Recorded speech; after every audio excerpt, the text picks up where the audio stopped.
కూటమి ఏడాది పాలనలో ప్రజలకు ఇచ్చిన హామీలను అమలు చేయకుండా మోసం చేశారన్నారు కర్నూలు వైఎస్ఆర్సీపీ నేతలు. చంద్రబాబు మోసాలపై వెన్నుపోటు పుస్తకాన్ని ఆవిష్కరించారు. రాష్ట్రంలో అరాచక పాలన కొనసాగుతుందన్నారు. రాష్ట్రంలో మహిళలకు రక్షణ కరువైందన్నారు. కూటమి ప్రభుత్వాన్ని ప్రశ్నించిన జర్నలిస్టులు, సోషల్ మీడియా వ్యక్తులపై అక్రమ కేసులు నమోదు చేసి జైలుకు పంపిస్తున్నారని తెలిపారు.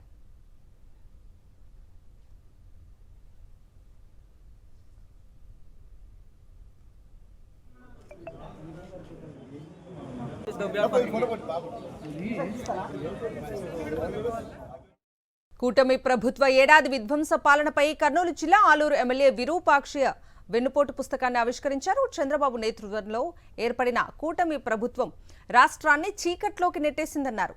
సూపర్ 6తో చంద్రబాబు ప్రజలకు వెన్నుపోటు పొడిచారని తెలిపారు. రెడ్ బుక్ రాజ్యాంగం పేరిట కూటమి పార్టీ అరాచకాలను సృష్టిస్తోందని దుయ్యబట్టారు.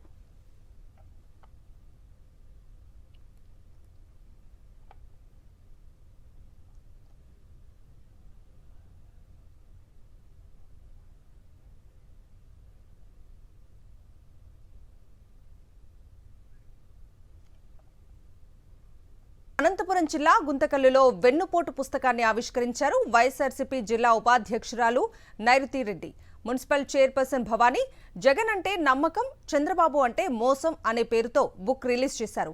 ఎన్నికల ముందు చంద్రబాబు అనేక సంక్షేమ పథకాలు అమలు చేస్తామని హామీ ఇచ్చి ఏ ఒక్క హామీని అమలు చేయటం లేదని వారు ఆరోపించారు. ప్రజలను మోసం చేసిన విషయాలన్నీ బుక్లో ముద్రించడం జరిగిందన్నారు.